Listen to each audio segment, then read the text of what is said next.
Dzina la Atate ndi la Mwana ndi la Mzimu Woyera. Amen. Mulungu wanga bwerani mudzandithandize. Ulemu ukhale kwa Atate ndi kwa Mwana ndi kwa Mzimu Woyera, monga panali poyamba tsopano ndi masiku onse ndi pa nthawi zosatha. Amen. Ambuye Yesu Khristu mukhale nafe. Tsopano pamene dzuwa latsiriza ulendo wake, lolani chiyembekezo kuti chisaphimbike ndi mdima, koma chikhulupiriro cha mdima chikhale monga kuwala. Ambuye Yesu Khristu tipatseni ife mtendere wanu, ndipo pamene mayesero a dziko lapansi adzasiya, tipaseni chaulere cha kuwala kwa mmawa, kuwala kwa ulemerero kwa nkhope yanu. Wamoyo pa nthawi zosatha, woyera, kuwala patatu, wanu ndi ufumu, mphamvu ndi ulemerero. Ulemu wonse wa pa nthawi zosatha ndi wanu, Utatu woyera wopereka moyo. Ulemu ukhale kwa Atate ndi kwa Mwana ndi kwa Mzimu Woyera, monga panali poyamba tsopano ndi masiku onse ndi pa nthawi zosatha. Amen. Chilimbi 1.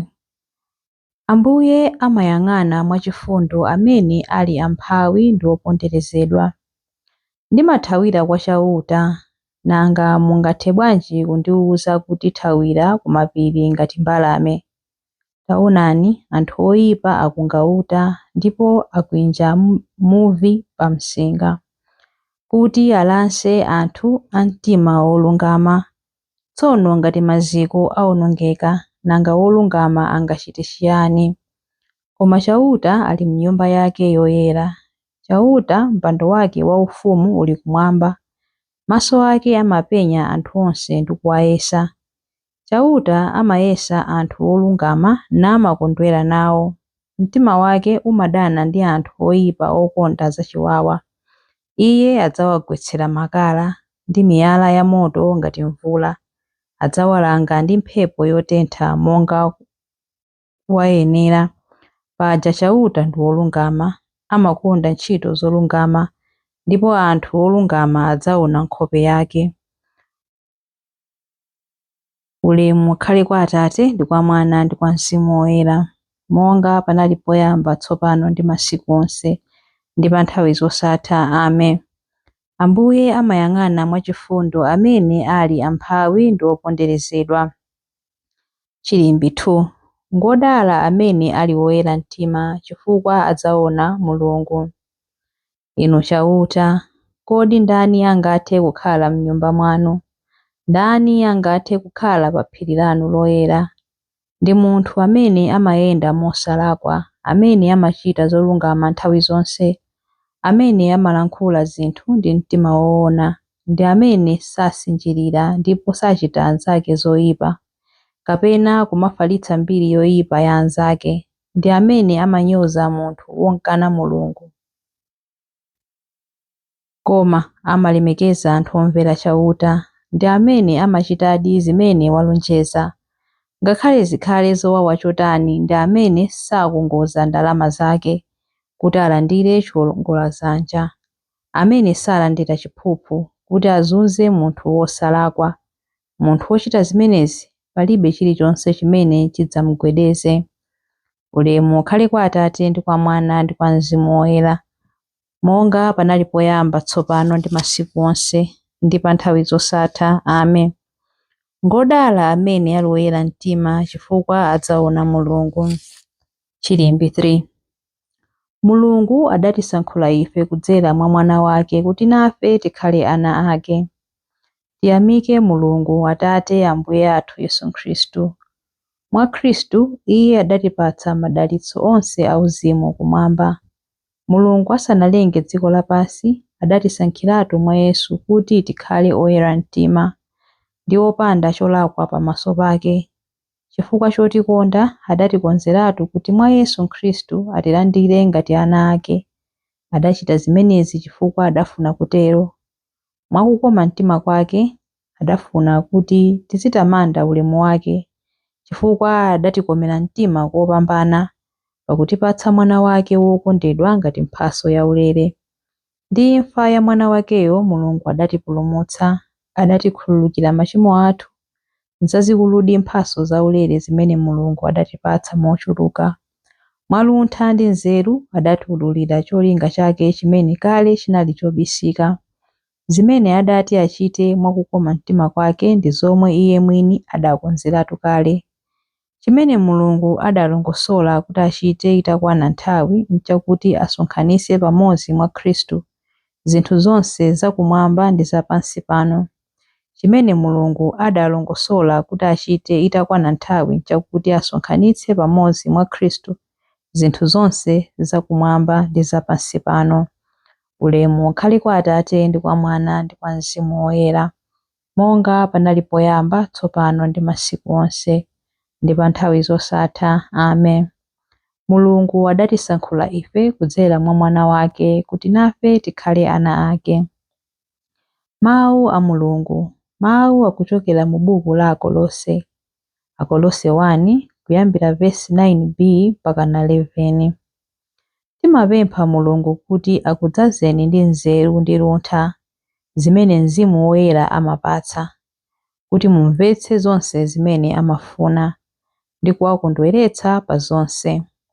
Pakugwira ntchito zabwino za mitundumitundu, moyo wanu udzaonetsa zipatso, ndipo mudzanka muwonjezera nzeru zanu zakudziwa Mulungu.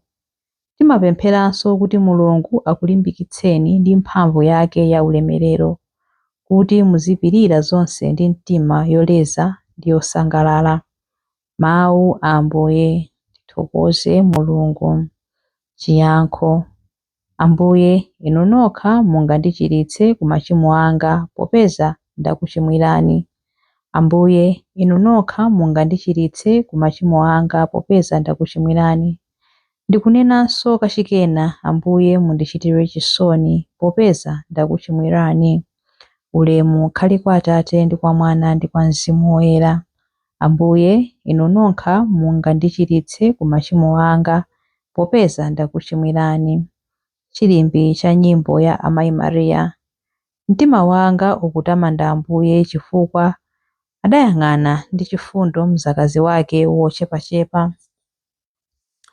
Mtima wanga ukutamanda Ambuye ndipo mzimu wanga ukukondwera mwa Mulungu mpulumutsi wanga, popeza kuti wayang'ana kutsika kwa mtumiki wake. Ndithu kuyambira tsopano anthu a mibado yonse adzanditcha wodala. Iye amene ali wamphamvu wandichitira zazikulu, ndipo dzina lake loyera. Amawachitira chifundo anthu a mibado ndi mibado amene amamulemekeza.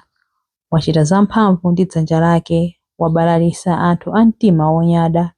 Mafumu amphamvu wawatsitsa pa mipando yawo yachifumu. Anthu wamba nkuwakweza. Anthu anjala wawakhutitsa ndi zabwino. Anthu olemera nkuwabweza osawapatsa kanthu. Wadzathandiza anthu ake Aisraeli pokumbukira chifundo chake. Izi ndi zomwe adalonjeza kuti adzawachitira makolo athu akale aja, Abrahamu ndi zidzukulu zake mpaka muyaya. Ulemu ukhale kwa Atate ndi kwa Mwana ndi kwa Mzimu Woyera, monga panali poyamba, tsopano ndi masiku onse, ndi pa nthawi zosatha. Amen. Mtima wanga ukutamanda Ambuye chifukwa adayang'ana ndi chifundo mzakazi wake wochepachepa. Mapemphero. Mulungu adachita chipangano champhamvu ndi fuko lawo ndipo salephera kuwadalitsa. Ndi mtima wothokoza chifukwa cha zaulere zimenezi mokhulupirika tikupereka mapemphero athu kwa Iye.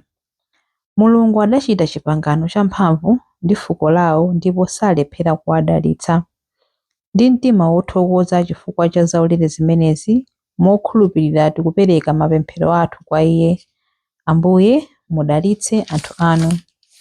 Ambuye pulumutsani anthu anu ndipo dalitsani cholowa chanu. Ambuye mudalitse anthu anu. Sonkhanitsani m'thupi limodzi onse amene akutchulidwa kuti Akhristu, kuti anthu onse akhulupirire Yesu Khristu amene inu mudamutuma pansi pano. Ambuye mudalitse anthu anu. Perekani kwa abwenzi athu ndi okondedwa onse gawo m'moyo wa umulungu. Aloleni kukhala zizindikiro za Yesu Khristu pamaso pa anthu ena. Ambuye mudalitse anthu anu. Sonyezani chikondi chanu kwa onse amene akuzunzika.